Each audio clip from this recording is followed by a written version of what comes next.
I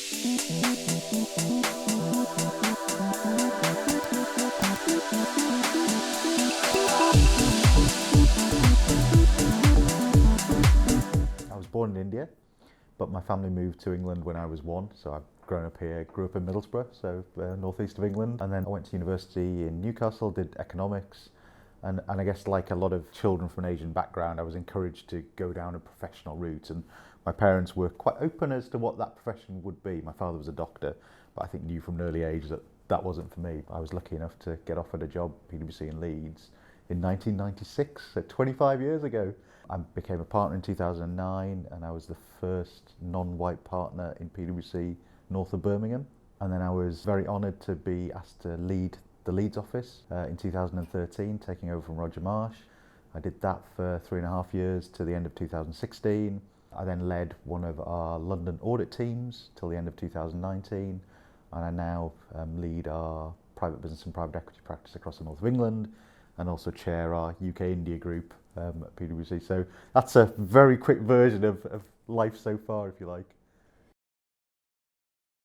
Yeah, I wasn't always like this. And actually, as a kid, I wasn't confident at all, and I wasn't like this at all.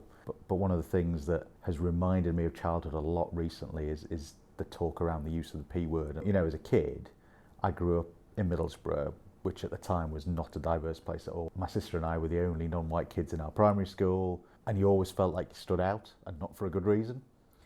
So your response to that is to make yourself invisible, because you don't want anybody to notice you, because when you're noticed is when you get bullied.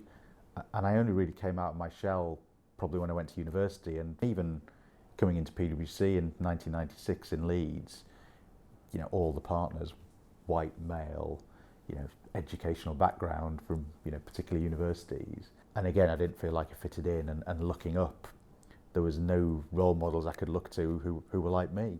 That was pretty difficult, right? And the me that you would have seen then was very different to the me you see now. Part of that is you kind of model behaviours that you see from others and you see other leaders have, and I think you learn the values and the behaviours that you want to respect, and you try and model those. The turning point for me was being asked to head up the office, and suddenly the number of people who contacted me from all sorts of backgrounds and said, do you realise what this means for our community? Do you realise what this means for us? Because for years we've had nobody we can see at any level in leadership, and suddenly there you are. And I still used to feel it, right? I'd walk into events in the middle of Leeds, you look around and you think, well, where is everyone? Where are the people like me? And that's where I'm really glad that things have changed a lot. But I feel now that I've got to use almost the platform that I've got to help others. It was a series of people, and it was partners at PwC, and it was partners who all were actually white male. But because I think I worked hard, and because they saw that I was trustworthy and did a good job for them, they gave me opportunities. And there's a couple of times when I've almost left PwC because I didn't feel like I was getting the opportunities, and people have gone out of their way then to take me under their wing and say, no, you're doing great, actually, what is it you're not enjoying, how can we help you? And that's a leadership trait I've learned from a couple of people, right, is that you're never too big to give others help, and actually you've got to be really grateful of the opportunity you've been given, and God, Allah, whatever you want to say, has given you 2 hands and 2 arms for a reason. One is to reach up and to try and get yourself to that next level, try and keep progressing yourself, but the other one is absolutely to reach down and help those around you. And that was a leadership trait I saw in 2 or 3 of the partners who really helped me, and it's something I've learned a lot from, and try and now make sure I do. A whole series of ways. If you take within PwC, we do a lot of mentoring, and that's something I'm really passionate about, is helping others, and not just those from a diverse background, because this should be about helping everyone. And actually one of the things I'm really passionate about now is making a difference, because I don't want people in professional services to feel what I felt coming into the firm, which is looking up and thinking, where's the diversity, where's the role model for me? So actually just in the last few days, we've launched a new network in Leeds, and we've got the big accountancy firms and the big law firms in Leeds together to talk about diversity and inclusion and what difference we can make by trying to work together. Because some of us have done some great things, no doubt, on this agenda, but none of us have a huge abundance of role models we can point to at leadership roles. But if we come together, actually as a pool, we do have now a much better range of people we can draw on. So what we're going to do is we're going to have a launch event where we tell all of our people in all of these firms across Leeds that this is what we're doing, and actually, you know, there's more of an opportunity for you to talk to people, and we're going to provide mentoring not just to those within our firm but much more broadly. Downtime is very family dominated and very children dominated in particular, and sport has always been a big part of my life, and particularly cricket. You know, I love cricket, I love playing cricket. I now coach kids teams under 9s and under 11, and I love doing that because it feels like you're giving something back, and kids are great, right? You know, I mean, they mess around, but they really soak it in and they listen. I'm genuinely heartbroken for what Yorkshire cricket is going through, because it is a club and an institution that has huge challenges, there's no doubt about that. It has at times in its past no doubt been racist. Do I genuinely believe it is any more or less racist than any other part of society? I'm not sure I do. I think that pockets of racism exist everywhere, but I think that it's a real case study in how to handle something very badly, because what's happened in the past you can't control, but that's happened now. What you can absolutely do is respond in the right way now.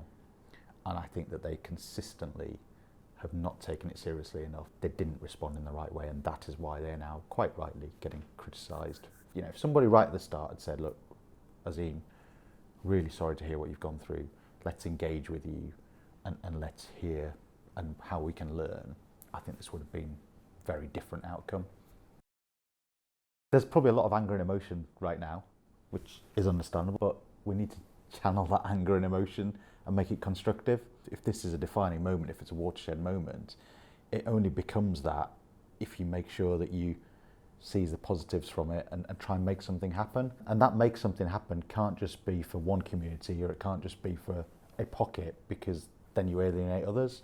It's got to be for community in its overall sense.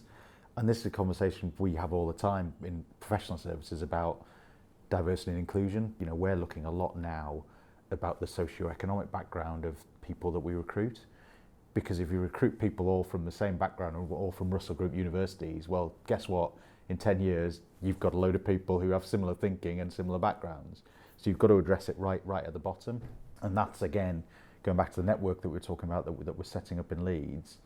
A big part of that has got to be outreach into the schools in the deprived areas of Leeds or Bradford or Huddersfield or Halifax or wherever it may be, to show them what the opportunity looks like.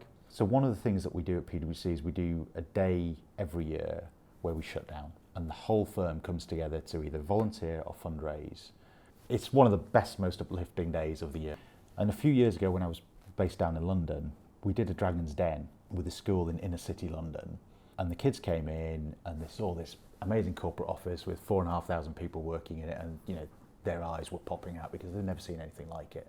We asked them to pitch to us, you know, Dragon's Den, pitch to us a business idea. There was this one kid there, Ridwan, he said, it would be my dream to work somewhere like this.